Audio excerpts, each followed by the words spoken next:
Okay, amazing day mga ka-GMC. So welcome back to my channel. Ayan. So kung napanood nyo yung update ko kahapon, itong si Mountain Peak Expert 3000, kung paano siya i-assemble once na nag-order siya TikTok and Shopee. Ayan. So meron ulit nagtanong din sa akin kung itong Foxster FR 1800 kung paano din siya i-assemble. Ayan. So yung Foxster FR 1800 kasi natin, then yung Mountain Peak Expert 3000 ay almost the same, no, na specs. Ayan. So pero syempre magkaiba sila ng brand name. Ayan. So umpisa na natin i-update na rin yung specs niya, then kung paano siya i-assemble. Pero bago ang lahat, please like and subscribe. Boss, Foxster FR 1800. Ito yung road bike ni Foxster. Then ito glossy red with parang may pagka-brown with gray, no? Ayan, so FR. So alloy frame, yung seat post, integrated drop bar, alloy na rin po yan, Foxster ang brand. Alloy yung fork, Foxster ang brand. Quick release, yun ang gulong. Ganon din dito sa likuran.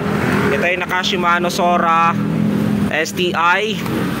So ngayon ipapakita ko sa iyo good condition and walang gasgas or anything sa kanyang frame. Ayan, sa fork, dito sa kabila.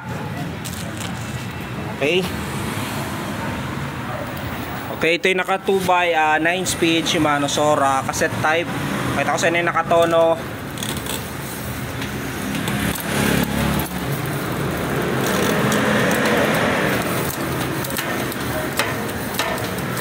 Crank niya, yan 2x alloy, steel bearing bottom bracket. Alay na rin kay gulong sa likuran. Yan din dito sa harapan, walang alogang headset. Yan yung kanyang crank. Okay, bali mga i-remove ko, seat post pedal, drop bar, nakang gulong, quick release naman po yan. Okay, yan po yung Foxster FR 1800 natin road bike. With 6 freebies, glove chumasing ram, sleeve tail light, and battle cage. Okay, so ito na po yung Foxster FR 1800 natin. Ayan, so nakabalot na yan. So continuous na lang. So bali dito, ang mga tinatanggal namin ay yung kanyang seat post. Ayan, so seat post niya, ito yung rubberized niya, yung cover. Ayan, ito yung pinaka-tornilyuhan niya. So tatanggalin natin yan para dun sa space. Then yung pedal, ayan, naka-remove din yan. So kayo na lang magkabit. May nakalagay po yan, left and right. So yung right dito banda, yung left naman po doon banda. Ang paikot niyan paabante. Parang orasan. Tapos dito sa kabila, pabaliktad naman. Okay, dito, bali tinatanggal natin ay yung kanyang FD.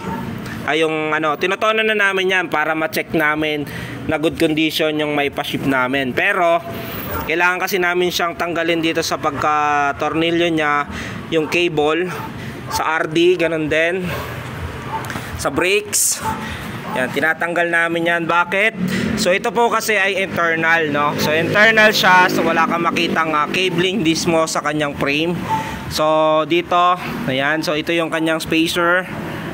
Then, ayan, so hihilahin kasi namin tong cable. So para yung drop bar niya, ayan, kung mapapansin nyo, ang tigas niya, ang niyan, over na siya sa size. So para mailagay natin dito ng tama, so kailangan naming hilahin tong cable. Kaya tinatanggal namin. Okay, so meron kasi nag-comment yan, tinono nyo na tapos tinanggal nyo rin. So yun nga po yung purpose. So ang purpose nun is tinotono na namin, chinek namin na good condition yung bike bago namin ipaship.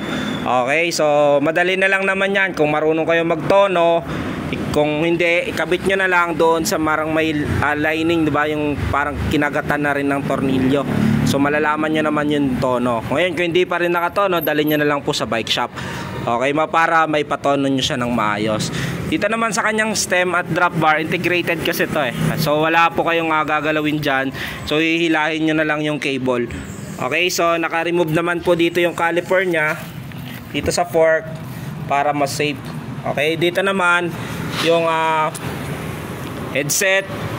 Ayan, yung spacer, tsaka yung takip ng kanyang headset nandito na. So ilalagay na lang namin dito yan sa loob. Yan, yung spacer nya, ibang klase may spacer nya. Kaya meron naman yan nakalagay eh. May parang dadaanan. Okay, para tumugma.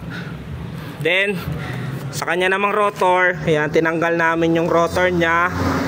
Kasi kakabit namin yung unahang gulong dito. Ayan. So kung possible kasi na hindi natin masabi yung shipping, so tinatanggal natin yung rotor para hindi makaskas yung mismong frame niya. So sayang, 'di ba? Ang ganda ng bike tapos may gas-gas.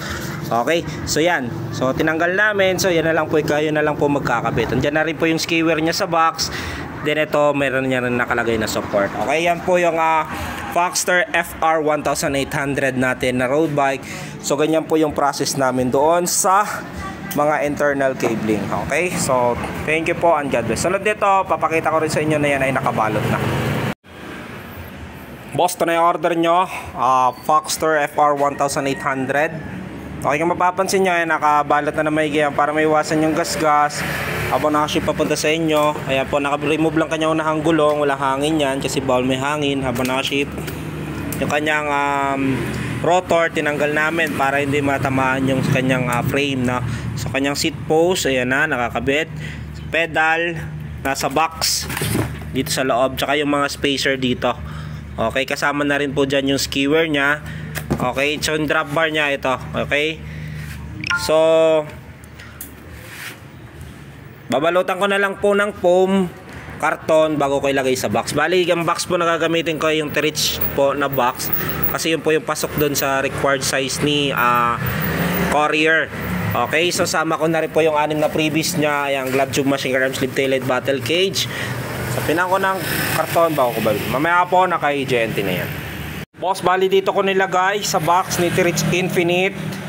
Ayan, so yan po kasi yung pasok dun sa required size na Courier. Okay, so sa balot, ayan, binalot ko na po yan ng foam sa loob, maliban pa dun sa foam nya. Then meron na rin karton sa labas para dagdag protection.